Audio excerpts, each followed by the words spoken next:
Video exam की परीक्षा तो बिल्कुल पास में ही है और अभी बहुत सारे लोगों की समस्या ये है कि उनके मॉक में 180 आ रहे हैं। 180 कहने का मतलब है कि 170 भी आ रहे होंगे, 190 भी आ रहे होंगे।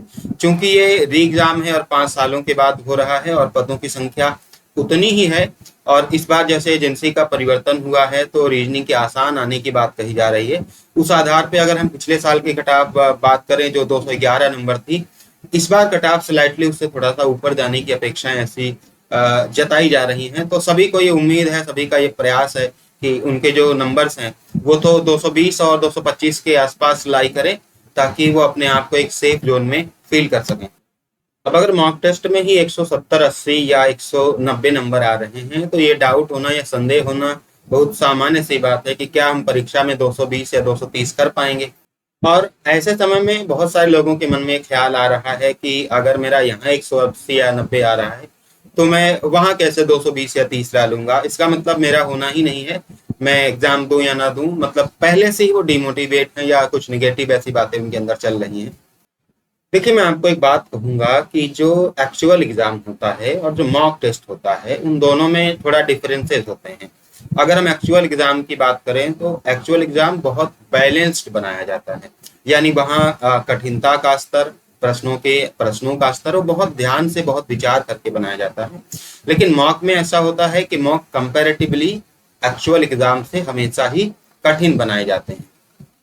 तो ऐसा होता है कि जो मॉक टेस्ट होता है वो नॉर्मली एक्चुअल एग्जाम से कठिन होता है, टफ होता है, और इसीलिए आपके मॉक टेस्ट में कम नंबर आते हैं। लेकिन जब आप वास्तविक परीक्षा में बैठते हो, वहां कुछ सरल सवाल भी होते हैं और बैलेंस पेपर जब बनता है तो आपकी बिल्कुल ये संभावना है कि वहां आपके मॉक टेस्ट से ज्यादा नंबर आएंगे। ये बिल्कुल आप पकड़ के रख लीजिए, क्योंकि अभी तक जितने लोगों से मैंने बातें की, पुराने जो अनुभव रहे हैं वो यही रहे हैं कि बहुत सारे लोगों के ऐसे हैं जिनके मॉक टेस्ट में नंबर कम आते थे, लेकिन वहां जाकर उन्होंने अच्छा प्रदर्शन किया और कट ऑफ को भी कई बार वो पार कर लेते हैं। यानी इस वक्त अगर सबसे बड़ा खेल किसी चीज का है तो वो दिमाग का है। दिमाग को ये बताना पड़ेगा, समझाना पड़ेगा, और ये सच्चाई भी है कि मॉक टेस्ट में अगर 180 या 70 आए तो ये जरूरी नहीं है कि आपके पेपर में भी 180 या 70 आ जाए। मे बी वहां आपके 210, 20 या 25 तक भी स्कोर जा सकते हैं। जैसे जिन्होंने अगर मॉक टेस्ट में 200 नंबर लेके आते हैं फिर भी वो डरे हुए, सहमे हुए हैं, तो यू कैन डू बेटर। आप वहां जाकर ना 230, 35 के आसपास भी स्कोर कर लोगे, इसकी पूरी संभावना है। क्योंकि मैं बार बार कह रहा हूं कि मॉक टेस्ट और रियल पेपर दोनों में बहुत ज्यादा अंतर होता है कठिनता का। देखिए, आपने आखिरी समय तक मेहनत की है। चलिए मान लिया कि आपके मॉक में खराब नंबर आ रहे होंगे, नहीं अच्छे आ रहे होंगे, 180 नंबर या 190 नंबर आ रहे हैं, तो फिलहाल आज क्या किया जा सकता है। अब तो मतलब कुछ बचा ही नहीं है पढ़ने को, ना तो समय बचा है, ना तो परीक्षा टल सकती है। तो अब जो आप फेल होने के बारे में सोच रहे हैं उसका कोई फायदा मुझे नहीं दिखता। मतलब आप कुछ भी कर लें, आप उसका फायदा नहीं निकाल पाएंगे या मुझे आप बता नहीं पाएंगे।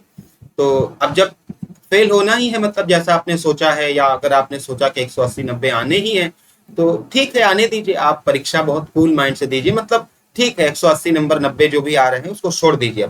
अगर उतने ही आने हैं तो उतने ही ठीक है। लेकिन अभी क्या है कि अपने आप को प्रेशर से एकदम फ्री करने की जरूरत है कि हाँ ठीक है, अगर 190, 80 आ रहे हैं तो मेरा ठीक है, उतना ही आने दो, कोई दिक्कत नहीं। लेकिन मैं जो पेपर दूंगा वो बहुत कूल माइंड से दूंगा। चलो मान लिया जो होना है वो हो जाएगा। तो एक आखिरी प्रयास था मुझे ये बताने का, ये समझाने का कि आप बेटर कर सकते हो। मतलब अभी आपके अंदर बहुत सारी संभावनाएं हैं, अभी कुछ भी खत्म नहीं हुआ है, अभी तो खेल शुरू हुआ है। और जिसने परीक्षा के अंदर बैठकर मतलब ये अपने दिमाग को थोड़ा सा कंट्रोल किया, अपनी जो फेल्योर वाली भावना है उस फीलिंग्स को अगर थोड़ा सा मिनिमाइज करने का प्रयास किया, कम करने का प्रयास किया, तो आई एम श्योर कि अगर उसके भले ही 190 आ रहे होंगे, he will surely going to get 230, यानी 230 प्लस नंबर उसके आने वाले।